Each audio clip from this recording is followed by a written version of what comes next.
Hey everyone, this is Rahul. तो क्या हाल चाल है तुम्हारे? आई हो तुम बढ़िया होंगे। तो आज वीडियो में बात करने वाले हैं कि किस तरह से तुम्हें पूरी साल अपनी क्लास 12 की फिजिक्स को पढ़ना है ताकि तुम्हारे भी 90 प्लस मार्क्स आ सकें। इस वीडियो में तुम्हें कंप्लीट स्ट्रेटजी बताने वाला हूं। तो आप सभी से ये रिक्वेस्ट रहेगी कि अगर आपने अभी तक कुछ नहीं पढ़ा या स्टार्ट भी नहीं करी है या थोड़ा बहुत पढ़ रखा है तो इस वीडियो को देखने के बाद तुम एकदम निश्चिंत हो जाओ किस तरह से तुम्हें पूरी प्लान रखना है पूरे ईयर का। तो आप सभी से ये रिक्वेस्ट है कि इस वीडियो को एंड तक जरूर देखना। तो चलिए बिना देरी के वीडियो को स्टार्ट करते हैं। Let's begin. तो सबसे पहले हम आते हैं, स्टार्ट करने से पहले यहाँ पर आप जो लाइन लिख रहे हैं ये बहुत ही दमदार लाइन है, इससे तुम्हें काफी मोटिवेट मिलेगा। देखो, फिजिक्स ही जीवन है। बचपन में हमने पढ़ा था जल ही जीवन है, लेकिन अब आपके लिए क्या है? फिजिक्स ही जीवन है। फिजिक्स को समझना और फिजिक्स को रटना दोनों ही मुश्किल है, और आज की वीडियो में तुम्हें दोनों ही आसान बनाने वाला हूं। देखो, रटना तो मुश्किल है भाई, समझना आसान बनाने वाला हूं। रटना तो तुम्हारा काम नहीं है, समझना तुम्हारा काम है। यहाँ से स्टार्टिंग करनी है। आप ही स्टार्टिंग कहाँ से करोगे? सिलेबस से स्टार्टिंग करोगे। अगर तुम्हें सिलेबस ही नहीं पता होगा तो यार तुम स्टार्टिंग ही क्या करोगे? तो सबसे पहले तो तुम्हें सिलेबस जान लेना है। सिलेबस तुम्हारा साइड में आ रहा होगा, ये तुम्हारी टोटल 9 यूनिट रहने वाली है, और साइड में तुम्हारा मेन है ना, वो मेन चीज तुम्हें देखनी है मार्क डिस्ट्रीब्यूशन। सबसे पहले 16 मार्क्स की 2 यूनिट आ रही है, उसके बाद 17 मार्क्स की 2 यूनिट है, उसके बाद 18 मार्क्स की 2 यूनिट है, उसके बाद 12 मार्क्स की 2 यूनिट है, एंड उसके बाद 7 मार्क्स की 1 यूनिट है सेमीकंडक्टर वाली। ठीक है, ये तुम्हारा पूरा मार्क डिस्ट्रीब्यूशन मैंने साइड में दिखा दिया।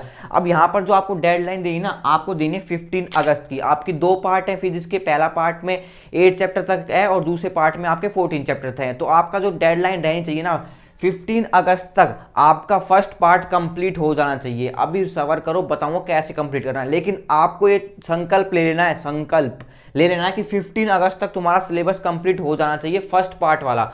फर्स्ट पार्ट में आपका 8 चैप्टर तक है, इलेक्ट्रोमैग्नेटिक वेव्स तक। अगर बुक लेके बैठे हो तो देख भी सकते हो। ठीक है, वो पार्ट तुम्हारा कंप्लीट हो जाना चाहिए। अब कहोगे भैया कैसे पढ़ना है ये बता दो हमें। अब ये सुन लो, तुम्हें पढ़ना कैसे है, तो ध्यान से सुनना। अब मोस्ट इंपोर्टेंट पार्ट आ चुका है, वीडियो को अब स्किप मत करना। देखो, यहाँ पर मैंने पूरा स्ट्रक्चर बता रखा है, हाउ टू स्टडी। सबसे पहले तुम्हारे पास क्या रिसोर्सेज है? तुम्हारे पास है ना इस समय पर सिर्फ एनसीईआरटी टेक्स्ट बुक होनी चाहिए, और आपके लिए एक रेफरेंस बुक मैंने बताई थी। कौन सी रेफरेंस बुक है? वो है एसएल अरोड़ा, वो आपके पास होनी चाहिए।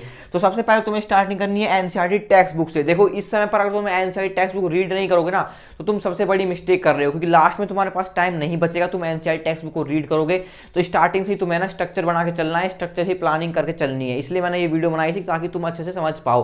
तो एनसीईआरटी टेक्स्ट बुक का जो तुम्हारा पहला चैप्टर है, स्टार्टिंग करो, छोड़ दो। अभी जितना पढ़ा है उसे छोड़ो, अभी मेन चीज शुरू से स्टार्टिंग करो। तुम्हें फ्रेश स्टार्टिंग, अभी ज्यादा टाइम नहीं हुआ है तो तुम्हें फ्रेश स्टार्टिंग करनी है।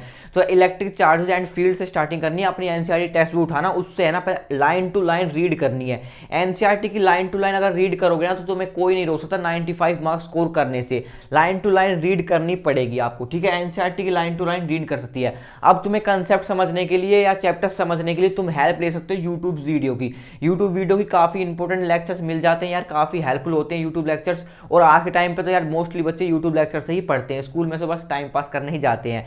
ठीक है, यूट्यूब से आप काफी हेल्प मिल जाएगी, तुम्हें लेक्चर से पढ़ सकते हो यूट्यूब से। दूसरी इंपॉर्टेंट चीज आएगी आपकी पीवाईक्यू बुक। साइड में देखो ये बुक दिख रही है ना, ये मोस्ट इंपॉर्टेंट है। मेरे टाइम पे मैंने ये बुक करी थी चैप्टर वाइज, इसमें ना पीवाईक्यू मिल जाते हैं हर एक चैप्टर्स के।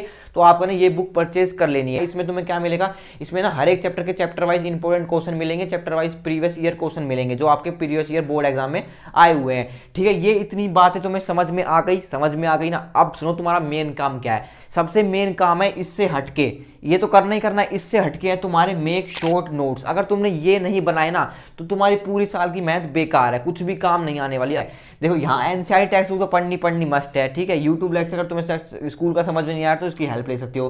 प्रीवियस ईयर क्वेश्चन से तुम्हें आइडिया मिल जाएगा किस तरह से प्रीवियस ईयर क्वेश्चन आए हैं। और यहाँ पर ये मेक शॉर्ट नोट्स है, ये तुम्हारा ना कम समय के लिए ये सबसे ज़्यादा काम आ रहे होंगे आपके। तो उस समय पर तुम्हें ज़्यादा बर्डन लेने की जरूरत नहीं पड़ेगी। तुम्हें समझ में नहीं आया उस समय पर कहाँ से मैं पढ़ूँ, तो इसलिए तुम्हारे शॉर्ट नोट्स काम आ रहे होंगे।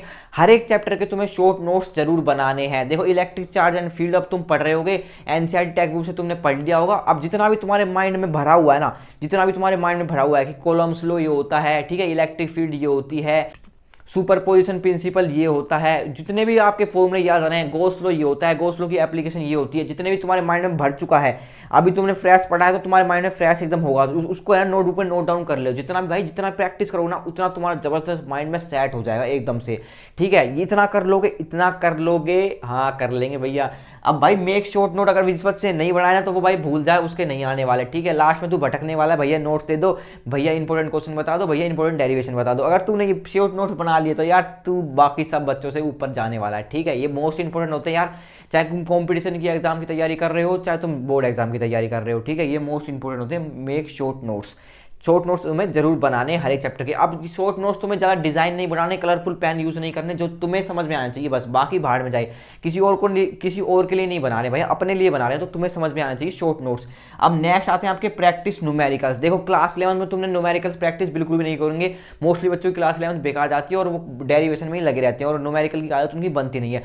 तो न्यूमेरिकल तुम्हें कैसे सोल्व करना है, तुम्हें प्रैक्टिकल अप्रोच बताऊं, ध्यान सुनना। अब बिल्कुल भी स्पीक मत करना, बहुत इंपॉर्टेंट पार्ट है। देखो अब तुम्हें प्रैक्टिकल अप्रोच क्या लगाना है न्यूमेरिकल करने के लिए। सबसे पहले कोई भी चैप्टर तुम्हारा हो जाता है, टॉपिक वाइज न्यूमेरिकल करने। अगर तुमने गलती कर दी ना, एक गलती, ये मोस्ट बड़ी गलती करते हैं बच्चे, ये गलती तुम्हें नहीं करनी है। पहले है ना आपको ना चैप्टर्स कंप्लीट नहीं करना है, पूरा चैप्टर कंप्लीट करने के बाद बच्चे न्यूमेरिकल करते हैं। भाई जो कंसेप्ट तुमने पढ़ लिया ना उसके ही न्यूमेरिकल स्टार्ट कर दो। ये PYQ बुक है ना, ये तुम्हारी काम आ रही होगी न्यूमेरिकल सोल्व करने में। और जो मैंने SL अरोड़ा बुक बताई है उसमें भी आपके न्यूमेरिकल्स काफी अच्छे तरीके से दे रखे हैं। देखो पहले ना इजी न्यूमेरिकल दे, कंसेप्ट पढ़ो, एग्जाम्पल सोल्व करो, ठीक है। उसके बाद है ना इजी न्यूमेरिकल सोल्व करो, उसके बाद मॉडरेट न्यूमेरिकल पे जाओ, उसके बाद एडवांस करना चाहो तो कर सकते हो। लेकिन बोर्ड में ना इजी से लेके मॉडरेट लेवल के आपके न्यूमेरिकल्स आते हैं। बोर्ड में न्यूमेरिकल्स भी आएंगे, डेरिवेशन भी आएंगी और आपके है ना थ्योरेटिकल क्वेश्चन भी आएंगे। अब किसकी कितनी वेटेज है वो तो मैंने तुम्हें एक वीडियो में बताई थी, एक्सपोज कर रखा जो सैंपल पेपर आया है, तो वो उसकी लिंक मैं डिस्क्रिप्शन में दे दूंगा, तो आप चेकआउट कर लेना, ठीक है। आपको ना प्रैक्टिस करने न्यूमेरिकल कंसेप्ट का पढ़ने के बाद न्यूमेरिकल सोल्व करना, कंप्लीट चैप्टर करने के बाद मत करना, फिर तुम्हें नहीं पता चलेगा इसमें कौन सा फॉर्मूला लगना है। देखो धीरे धीरे चलोगे ना तो तुम्हारा बेस तैयार होता जाएगा और तुम्हारी बिल्डिंग बन जाएगी। बिल्डिंग कहने का मतलब है तुम्हारे मार्क्स तैयार हो जाएंगे, 0 से स्टार्ट हो गए सीधे 90+ पर पहुंच जाओगे।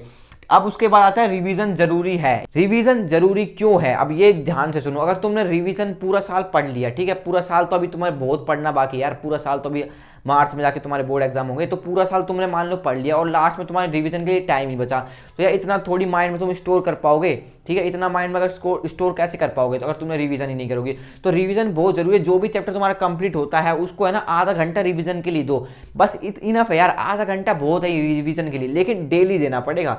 टॉपर और एक एवरेज बच्चे में पता है क्या डिफरेंस होता है, रिवीजन का डिफरेंस होता है। टॉपर बच्चा भी पढ़ता है, क्लास में अटेंड करता है, जो लेक्चर पढ़ा रहा है मास्टर वो अटेंड करता है, ठीक है, नोट्स भी बनाता है, कॉपी भी बनाता है, चेक भी कराता है, होमवर्क भी करता है, और वही एवरेज बच्चा भी करता है। और एवरेज बच्चा भी डिफरेंस कहाँ आता है, एवरेज बच्चा रिवीजन नहीं करता है तो एक बार कर लेगा भाई, लेकिन टॉपर बच्चा कम से कम 4 से 5 बार रिवीजन करके जाता है। तो तुम्हें रिवीजन जरूर करनी है, ये तुम्हें ध्यान रखना है। रिवीजन नहीं करोगे तो कुछ फायदा नहीं इतना कंटेंट का, ठीक है। बेस तैयार होता है, एक ब्लॉक बिल्डिंग का छोड़ दोगे तो क्या फायदा इतनी बड़ी बिल्डिंग बनाने का, वो बिल्डिंग गिर जाएगी। तो तुम्हारा भाई रिवीजन का तुम्हारा यहाँ पे बेस तो ऊपर ने तैयार कर लिया, ऊपर का ब्लॉक नीचे का बिल्डिंग टूट गई तो ऊपर की बिल्डिंग पूरी नीचे करके आ जाएगी, तो क्या फायदा भाई। इससे बढ़िया रिवीजन जरूर करके चलना, रिवीजन तुम्हारे लिए बहुत ज़्यादा इंपॉर्टेंट है। तो आई होप तुम्हें समझ पाए होंगे। और तुम्हारी डेडलाइन ये होनी चाहिए, तुम्हारा ना 15 अगस्त तक फर्स्ट पार्ट कंप्लीट हो जाना चाहिए। स्टार्टिंग से ही सैंपल पेपर तुम्हारा आ चुका है, तो CBSE ने इसलिए सैंपल पेपर दिया है कि तुम्हें आइडिया लग जाए किस तरह से आपका एग्जाम आने वाला है। तो अगर तुमने वो वीडियो नहीं देखी है तो आप वो जरूर दिखा लेना, जिसमें मैंने सैंपल पेपर की पूरा एक्सपोज करके बताया कहाँ से आपके क्वेश्चन आए हैं, NCERT से ज़्यादा क्वेश्चन आए हैं, प्रीवियस ईयर से ज़्यादा क्वेश्चन आए हैं, या फिर आपके कॉम्पिटेंसी लेवल के ज़्यादा क्वेश्चन आए हैं। तो आई होप आपको वीडियो हेल्पफुल लगी होगी। ऐसे हेल्पफुल कंटेंट के लिए आप इस चैनल को सब्सक्राइब कर सकते हो। तो see you in the next video, तब तक के लिए गुड बाय।